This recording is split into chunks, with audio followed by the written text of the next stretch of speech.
Paano binago ng test ng buhay ko? November 2011, na may isang training institution ang nag-offer sa akin ng scholarship galing TESDA.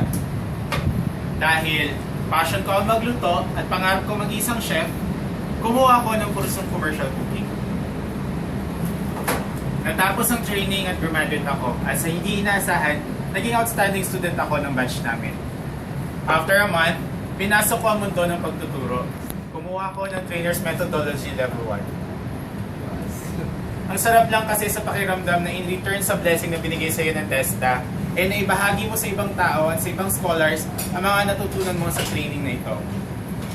Sa tulong ng aking Maxima Technical and Skills Training Center, kumuha pa ako ng ibang technical educational courses tulad ng bartending, food and beverage services, housekeeping, chiefs catering at cookery. Dahil sa Maxima, layunin namin makapag-produce ng worldwide competitive event graduates tulad ko. Ngayon, andito ako sa isang malaking cruise company, ang Norwegian Cruise Line. At nasa pang-apat na pinakamalaking barko sa buong mundo, ang Norwegian Epic. Nagtatrabaho bilang assistant cook. Laking pasalamat ko sa suporta ng aking Maxima Technical and Skills Training Center family. As a technical vocational education and training program ng TESDA. Dahil sa lahat na naging training ko dito, ito ay naging edge ko upang unti-unti kong abutin ang pangarap ko, ang maging isang chef.